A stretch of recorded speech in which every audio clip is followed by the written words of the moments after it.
రాజన్న సిరిసిల్ల జిల్లా వేములవాడ పట్టణంలోని ఆర్యవైశ్య సంఘం ఆధ్వర్యంలో పెట్టినటువంటి వినాయకుడి మండపం వద్ద ఈరోజు పల్లకి సేవాశోభ యాత్ర మరియు లక్ష్మీ గణపతి శ్రీ రాజరాజేశ్వర స్వామి వారికి శ్రీ రాజరాజేశ్వరి అమ్మవారికి దివ్య వస్త్ర ఫల సమర్పించడం జరిగింది। ఈ కార్యక్రమంలో పల్లకి సేవ పూజా కార్యక్రమంలో రాజన్న సిరిసిల్ల జిల్లా బీజేపీ అధ్యక్షుడు ప్రతాప రామకృష్ణ పాల్గొనడం జరిగింది। ఈ కార్యక్రమంలో పట్టణ ఆర్యవైశ్య అధ్యక్షుడు జనార్దన్, ఆర్యవైశ్య మహిళలు పాల్గొనడం జరిగింది।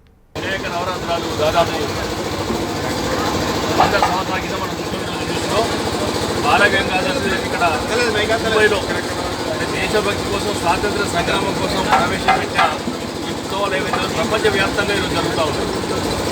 ప్రత్యేకంగా ఈ ఉత్సవాల పరిస్థితి మీద ఆధ్యాత్మికతో పాటు దేశభక్తి, దైవభక్తి, ప్రజాస్వామ్యం ఏ రకంగా ఉండాలని కూడా మనం చూస్తూ ఉన్నాం। సాధారణంగా భగవంతుని దగ్గర పుస్తకం లేకుండా ధనిక, పేద, నిరుపేద ఆ వర్గాలు కూడా మనందరం కూడా భగవంతుని దగ్గర ఒక్కడే అనే విధానంతో మనం భజన చేస్తూ ఉన్నాం। దాదాపు 42 సంవత్సరాలు కూడా ఆర్యవైశ్య సంఘం కలిగి ఇక్కడ చాలా బ్రహ్మాండంగా సాంస్కృతిక పరంగా కార్యక్రమాలు చేస్తూ ఉన్నాం।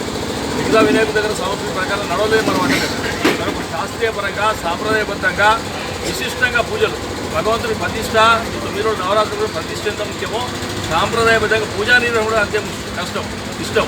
మరో రకంగా మనం చూస్తే ఆధ్యాత్మిక కార్యక్రమాలు చేయడం చాలా కష్టంతో